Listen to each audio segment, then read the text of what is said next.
Today, I just want to note that tomorrow is Dairy Day on the Hill, and in honor of that, we will be talking about milk grants, and which is on this next bill on House File 1554, Representative Frederick.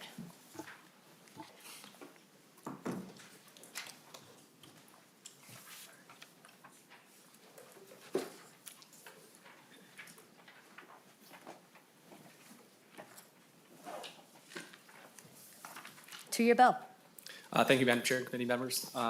This bill essentially funds the presentation that we just heard. There's three different categories that the grant would be, or the appropriation would go towards, which is the milk distribution. The second piece is just gathering food of all different types, and the third piece is specifically addresses the protein, since those are the most expensive portions of food that can be acquired. So I think that since we had just had a presentation kind of going over things, I would just like to turn it over to the questions from the committee, Madam Chair. All right, and Representative Frederick, would you like to move your bill to be laid over possible inclusion? Yes, Madam Chair. All right. We'll move to testimony. Julie Vanhove, please proceed. Awesome. Thank you very much. Madam Chair and members of the committee, my name is Julie Vanhove, and I'm the Director of Sourcing and Demand Planning at Second Harvest Heartland. I'm here to testify in support of House File 1554 to increase funding for Minnesota's Farm to Food Shelf program. I'll begin by briefly defining our work. Simply put, food banks move food from where there is more than enough food to where there is a need. In the heartland, where there's plenty of food to go around, food banks like ours tackle the complex logistics of sourcing and storing millions of pounds of food each year and transporting that food out to over 700 community partners across the state. Last year, Second Harvest Heartland distributed over 122 million pounds of food, adding up to more than 113 million meals. We are one of the largest food banks in the country and leverage our staff capacity and buying power to source food on behalf of Minnesota's other Feeding America food banks and for the entire Midwest region.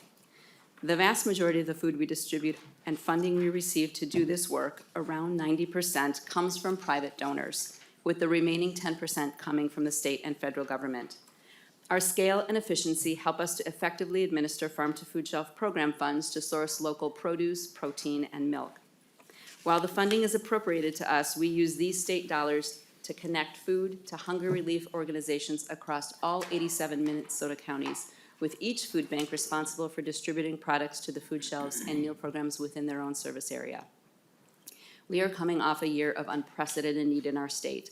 Our partners at Hunger Solutions Minnesota reported that there were over 5.5 million food shelf visits in Minnesota in 2022. When we see the cost of groceries, rent, and gas prices rise, it almost always follows that there is increased demand for food assistance at our partner organizations. Moreover, many of the federal supports that were in place during the pandemic ended last year, leaving Minnesotans with fewer places to turn for help. Just next month, we'll see the end of emergency SNAP benefits, another COVID-era program, which we expect will lead to another surge in need on top of the historic demand in 2022. Minnesota's food banks are experiencing the same sky-high prices consumers are. Across the board, Second Harvest Heartland's prices are 20% higher than last year for foods we need to purchase. The amount of food we've needed to buy has increased by 50% as we seek to meet the increased demand and fill a 7 million pound gap left by a 40% decline in food provided by federal commodity programs. Over the past year, the price of milk we purchased has soared, while demand for milk at our food shelf partners has increased. This is where Farm to Food Shelf can help alleviate some of the pressure on Hunger Relief Network to provide staples like produce, milk, and protein to the communities we serve. We are requesting an additional $4.4 million in ongoing Farm to Food Shelf funds each year to bolster our local food sourcing, with a particular focus on increasing the amount of milk and protein we can offer at little to no cost to our food shelf partners. Of our requested $6.1 million in Farm to Food Shelf funding for the next year, $1.6 million would be dedicated to purchasing low-cost milk, which would enable food banks to provide year-round access to free milk at food shelves. Current milk grant funding levels of $600,000 used to last us half a year, as I said earlier. This year, funds were almost entirely depleted after only 3 months. When funding runs out, food banks like Second Harvest Heartland must decide if we're able to cover the cost ourselves to keep the product free to food shelves. This fall, we were able to do that but that is not sustainable for us and all of our partners and doesn't provide our partners with the stability needed to effectively serve their communities. $3 million of our request will be used to purchase locally raised or processed protein products. While we are grateful to have language added to the Farm to Food shelf during the 2021 legislative session, allowing us to use these funds to buy protein, without receiving additional money, we have not been able to fully realize the potential for local protein sourcing through this program. However, we know there's plenty of product out there. Over the last few years, food banks have received several rounds of state and federal COVID relief funds, much of which was spent purchasing local foods to distribute through the emergency food system. We are ready to leverage these sourcing connections again as additional funds become available, and our request reflects our local protein sourcing capacity. Finally, $1.5 million would be used to support the reimbursements offered to Minnesota farmers who donate produce to the state's food banks.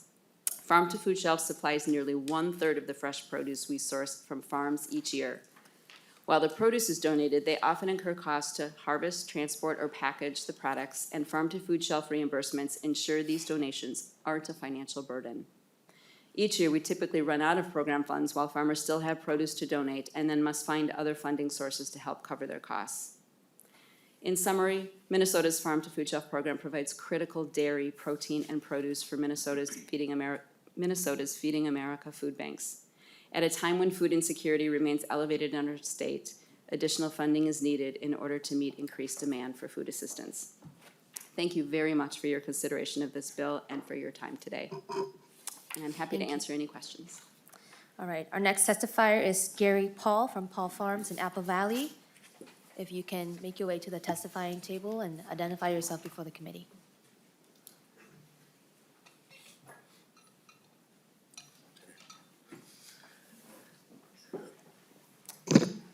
Madam Chair, Committee, Gary Paul, Paul Farms, Apple Valley, Minnesota, 5th generation vegetable grower. Been partnering with Second Harvest for approximately 10 to 12 years, if I'm not mistaken. And during that time, when we originally first started with Second Harvest, our employees were, when we were packing produce and that kind of thing, they see the truck loading up, and they're always curious to see where, you know, our produce is going. I mean, we ship produce anywhere from throughout central Canada all the way down through basically the central United States, you know, down through Houston, Texas, Dallas, Chicago, kind of keep on that 35 corridor. But they were intrigued by where this load was going, and one of our main people were saying, you know, where's this? Where are we shipping this load? And I go, well, this is going to the food shelf. And he kind of stopped dead in his tracks, and he goes, the food shelf. I go, yeah, this is kind of a program that was designed to feed the hungry. And he basically stopped dead in his tracks. He goes, are you kidding me? I go, we're fortunate to have the people that in the resources to have a meal in front of us every day.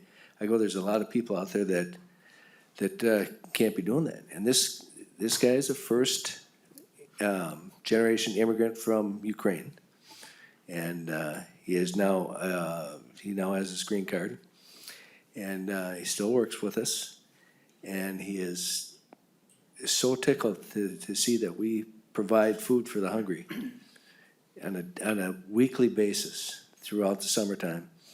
And when they called to ask me, and they go, well, we're looking for an additional 400,000. I go, 400,000? I go, what the hell is 400,000? I go, you should be asking for another $1 million. I go, there's growers out there in our line of work that can provide and want to provide more fresh produce to Second Harvest and the food shelves out there. And as Julie was saying, if you have 5.5 million people going through the food shelves every single year, that is, I mean, I can't fathom the people that look forward to at least having fresh vegetables and fresh fruit, you know, put in front of them, only, you know, because of you people can provide the funding and provide the costs that help put the food in front of them. And it's just, it's heartwarming to know that our employees care, It's heartwarming to know that the people that I work with in Second Harvest care about what they do. And then you get down to the food shelf partners that they provide food to. It's just like, what a great network to be a part of. What a great sense of feeling and belonging that brings to not only our organization, our employees. It's just, it's a great thing for people to do. So if I can answer any questions, that'd be great. Thank you, Gary, for your testimony. Appreciate you being here. You're welcome. The next testifier we have is Jessica Francis, Executive Director of Open Cupboard in Oakdale, Minnesota. Please identify yourself before the committee and proceed.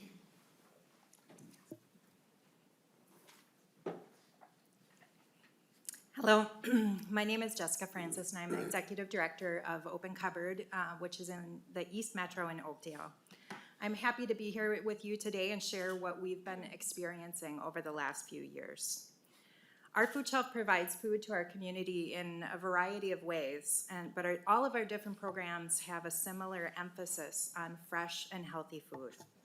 While many people, when they think of food shelves, they think of lines of shelves with cans and boxes of food, there's almost none of that at our food shelf. We know that fresh produce and milk and meat and protein items, those are the items that are most expensive at the grocery store and most out of reach. And so we work to make those items accessible. We consistently hear from families who say they were able to stay healthy during a time of crisis because of the milk and fresh produce and protein items that they were able to get from us. Since the pandemic began, our food shelf has grown from serving about 420 households a week on average to serving more than 4,000 households a week. That's a 941% increase in less than 3 years, and it shows no signs of slowing. Just last week, we had multiple programs that had record levels of service. We've grown this staggering amount thanks to over 700 volunteers last year, more than 10 grocery stores that donate food every week, and partners like Second Harvest Heartland that help us meet this need. But with all of that support, even with all of that support, the soaring need has meant that our food expenses exceeded our budget by over $100,000 last year, and that's just our food budget. It's been a critical challenge for our food shelf, and I know many others. We're just working hard every day to keep up with the need in our community. Many of the people that we serve that are of working age are working, sometimes multiple jobs. Their income may stretch enough to meet their housing needs and their vehicle, pay for their vehicle to get to work, but they don't have enough left over for those more expensive items. And so that's where our food shelves come in. We're able to get them the milk and protein items and fresh produce. So with that, seniors are able to stay healthy and stay in their homes. Kids have the food that they need to focus in school, and families have the stability that comes from having food on the table during a time of crisis. Milk is one key item that we always need at the food shelf. And when it's available at no cost at the food bank, we don't have to choose between milk and another really essential item. Today, we'll serve about 800 families through our different programs, and the majority of them will be looking for milk. It's always a tough day when we don't have milk to offer the seniors at our senior mobile food shelf, or we don't have milk to offer in our Today's Harvest markets. If we had a stable source for it year-round, the people that we serve would greatly benefit. Our food shelf has grown that 941% over the last few years because of the huge need in our community, but also because of our use of fresh food and our focus on healthy food, the items that people tell us they need the most. One senior recently told us the following: "You offer no judgment and a variety of fresh groceries. This helps me use my food wisely and have a healthier lifestyle."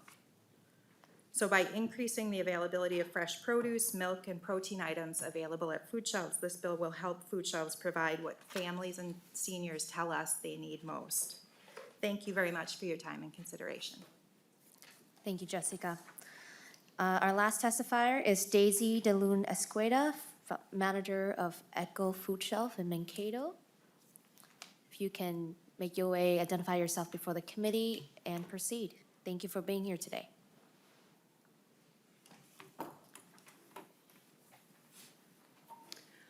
First of all, thank you for the opportunity to testify on behalf of our board, our staff, volunteers, and our clients. My name is Daisy, and I manage the food shelf in Mankato. We are one of the largest in the state. This June will mark my 20th year at Echo. I have witnessed the vital role that food shelves have played through the recessions, natural disasters, pandemic, and the inflation that we are now experiencing. This farm bill is crucial for us. Food shelf use is on the rise, and we are spending more and more on food. At Echo, we saw an 18% increase compared to pre-pandemic years, an 82% increase compared to the pandemic. During the pandemic, as we all know, there were many programs in place. They worked, and food shelf use decreased. We are currently serving about 100 households or families each day. A lot of the times, it seems more like 115 or 130. Our board had budgeted for $320,000 to spend during the fiscal year. We spent that money in the first 6 months. We were not splurging. We were just buying the basics. A lot of that was going to eggs and protein.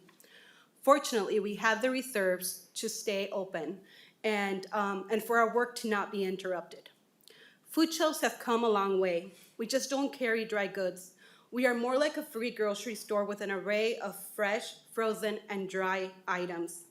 Produce, milk, eggs, and protein are the most sought goods at our food shelf and can be quite expensive, especially when families are already on a tight budget. My food shelf is in a county with one of the highest poverty rates in the whole state. But our impact is not just limited to Blue Earth County and the city of North Mankato. It extends into 24 counties and all of greater Minnesota. We see the numbers, we feel the tension, and we hear the stories. The additional grants can provide relief to food banks and the food shelves, as well as alleviate the effects of inflation that Minnesotans are feeling. Your support of the Farm Bill is greatly appreciated by Minnesotans across the whole state. Thank you. Thank you, Daisy. Any questions from the committee? Representative Anderson. Thank you, Madam Chair. And thanks to all that testified. You do important work, and helping keep people fed is extremely important. I'd like to, if Jessica could come back up for a question, I'd appreciate it.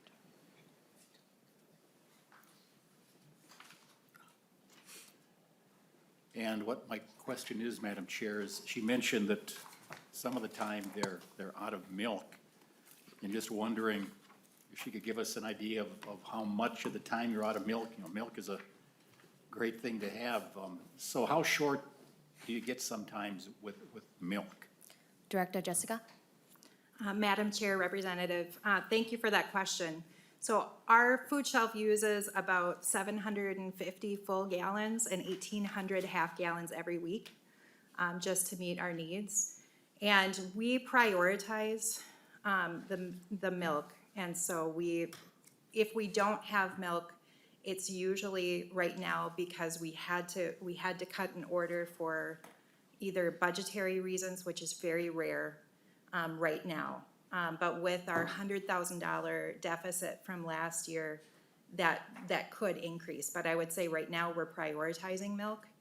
So it is rare that we don't have it, but that could very well change if the milk wasn't made available to us at low cost or no cost, as often it is right now. Representative Anderson. Thank you again, Madam Chair.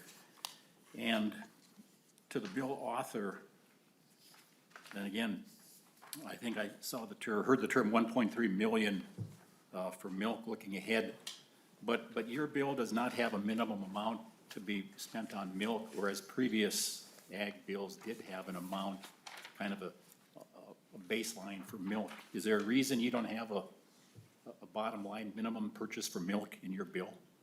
Representative Frederick? Thank you, Madam Chair.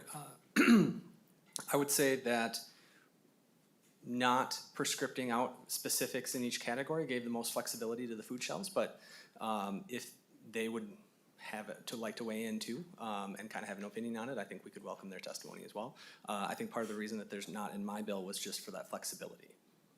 And I'm not familiar, I don't remember the previous year's limits of what they had put in either. Director Julie, would you like to respond? Yeah. Please proceed to the testifying table.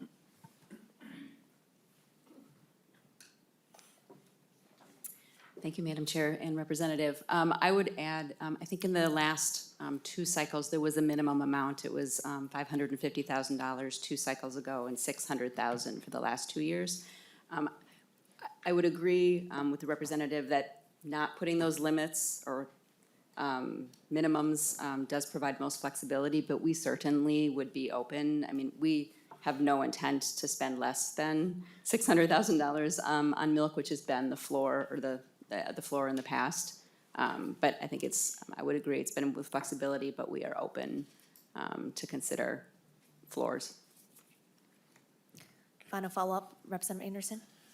Yeah, thank you again, Madam Chair. Yeah, did you use the term 1.3 million, I thought, for milk purchases, ma'am? We are asking for 1.6 million in this current bill, which is $1 million more than what it has been annually before. Okay. Yeah. And then just one.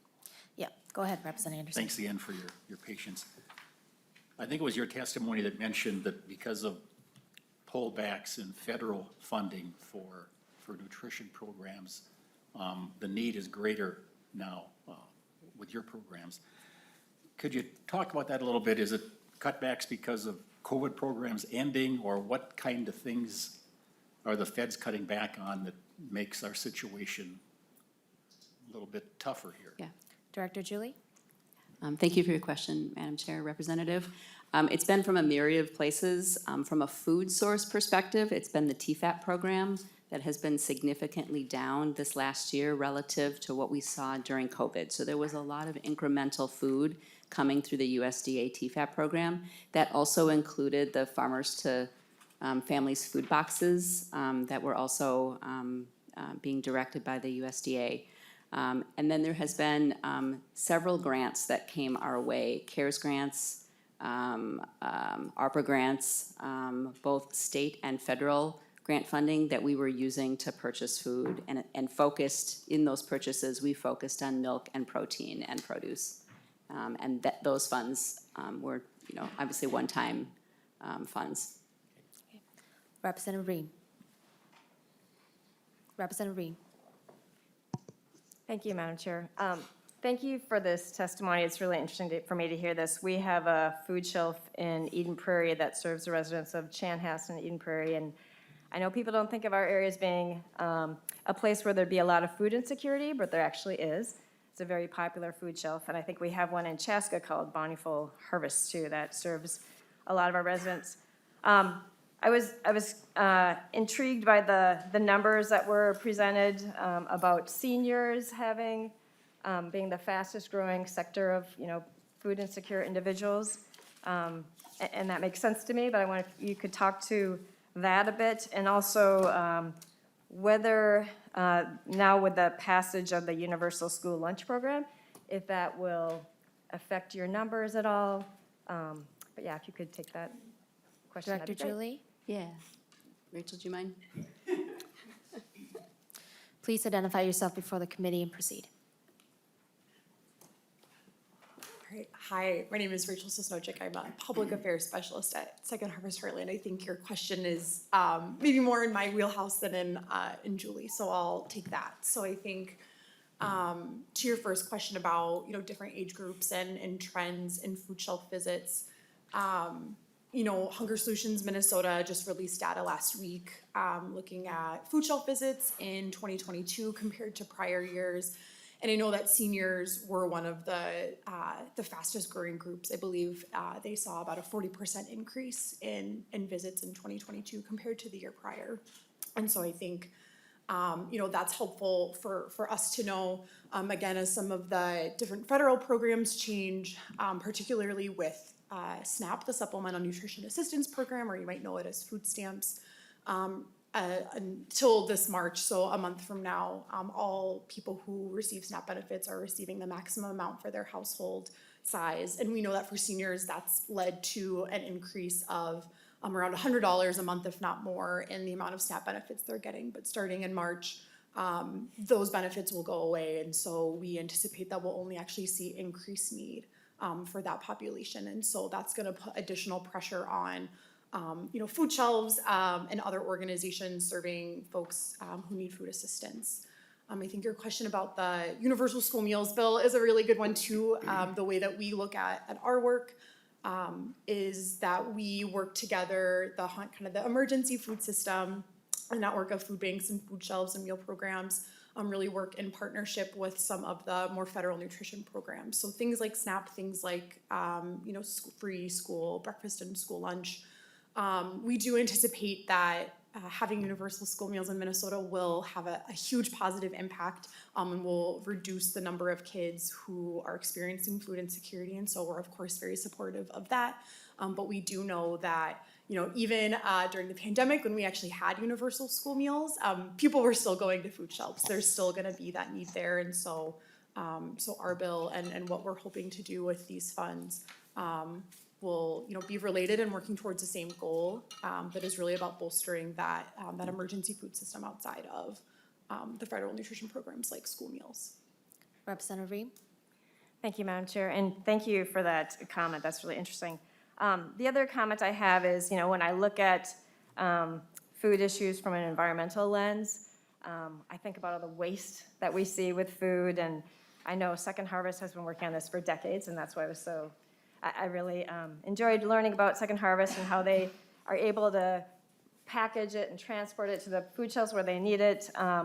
And I think it's great. I don't know if you want to talk more about that, but I think, environmentally speaking, when we're looking at trying to reduce our waste, I think, these kind of programs make a lot of sense. Yeah. Rachel? Yes, If you Madam can Chair, keep it Representative. concise too as well. I will, I'll give an answer, and if Julie has anything that she wants to elaborate on, just since I'm sitting here. Yes, we do a lot of food rescue. So the produce that we source through the Farm to Food Shelf program is produce that would otherwise go unharvested or unsold, and so there's sort of a food rescue element to the work that we do with funds that we receive through Farm to Food Shelf. We also do a lot of retail food rescue, so working with grocery stores across our service area to collect food that they can't sell for whatever reason, but it's still perfectly good and edible, and connecting that to food shelves. So that is roughly a third of the food that we distribute. I believe is around 40 million pounds that we rescue from grocery stores every year. So it's a really significant part of our food sourcing stream. And we also do a smaller amount of prepared food rescue. So caterers, hotels, places where there's food that's been already made. We get it in, often it's like a hotel sheet pan, like a big metal aluminum tray, and connecting that with meal programs. So people who are serving prepared food as kind of part of their regular operations. It's a much smaller portion of the food we distribute, but that is also really important. And so we do food rescue in a lot of different ways. Representative Hansen? Thank you, Madam Chair, and a question for Second Harvest, and just wanting to clarify, and maybe you did say this on 1.14 and 1.15. So the bill talks about providing grants to Second Harvest on behalf of the 6 Feeding America food banks, and my question is about other food banks. So I go to those 1.14 and 1.15, which says you may enter into contracts or agreements with food banks. So are those food banks outside of the network, the Second Harvest, that you could contract with? Is that the intent? Yeah. Rachel? Madam Chair, Representative, as far as I know, the only non-Feeding America food bank in Minnesota is the Food Group. And so we work with them and partner with them in other ways, but they don't receive the funds through this grant. But working with the other Feeding America food banks, we do still have statewide coverage. And I think that is really the intent, although I was not at Second Harvest when the Farm to Food Shelf program was initially created. But from my understanding and in practice, and how the program is implemented, you know, working, kind of having that network of Feeding America food banks identified in the bill language as a way of ensuring that we're reaching statewide, and we already work so closely together and have a lot of sourcing partnerships already, so administratively, it's very easy for us to implement. Members, I just want to note if you can keep your questions and testifiers, your answers concise. Representative Frederick has a busy day today, so he needs to dip out soon for another bill hearing. So final follow-up, Representative Hanson? No, good. Okay. Representative Purcell? Thank you, Madam Chair.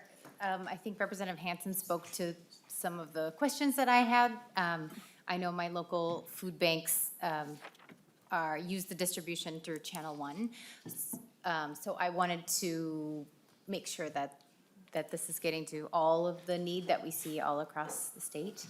And I think that you have mostly addressed that, but if there's any other piece of this, to make sure that, you know, it's every corner of the state that we know that there's a huge need. Rachel?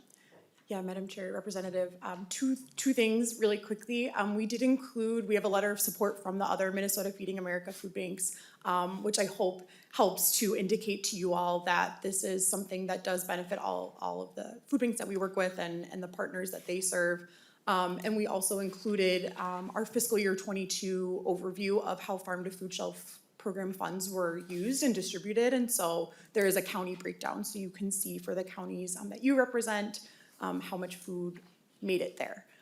So I hope that helps show that this does have statewide reach. Representative Purcell? Thank you. Representative Harder? Thank you, Madam Chair. I'm not sure who this question needs to be addressed to, but so if I understand that the numbers of people going to the Second Harvest food banks as a whole list is on the rise. Can someone please explain the people walking through the door, is it anyone can come through and receive food, or is this income-based? What's the guidelines for that? Representative Frederick? Or Rachel? So Madam Chair, I think I might pass this to one of our food shelf representatives that's here. I think they would be best able to explain from their experience. What I'll say is I know that it can differ depending on the food shelf. And so I think it would just be best to hear from them directly. Okay, if you can make your way to the testifying table. Please identify yourself before the committee. Daisy de Leon Esqueda, Echo Food Shelf. Thank you, Madam Chair and Representative. So from what I understand, USDA does not allow us to ask for income. We do, however, ask what programs they are on. What we are finding is that more than 80% of our clients or households are participating in some program where they do have to provide or their proof of income. So they are either on SNAP, they're on WIC, Food and Reduced Program, they're on medical assistance through the state, weatherization, so programs that they do have to provide some type of income guideline or meet their income guidelines. Representative Harder? Thank you, that's all I have. All right, thank you. Any further questions? Do we also have any further testifiers before the committee? All right, Representative Frederick, closing remarks? Thank you, Madam Chair and committee members. As we've heard in testimony, that funds coming from the federal level are not what they once were. Need is going up along with prices. And so this bill is hoping to address some of that so Minnesotans from every corner of the state continue to have access to fresh food. So I would appreciate the committee's support. All right, would you like to renew your motion? Yes, Madam Chair. Representative Frederick renews his motion to laid over House File 1554. House File 1554 is laid over.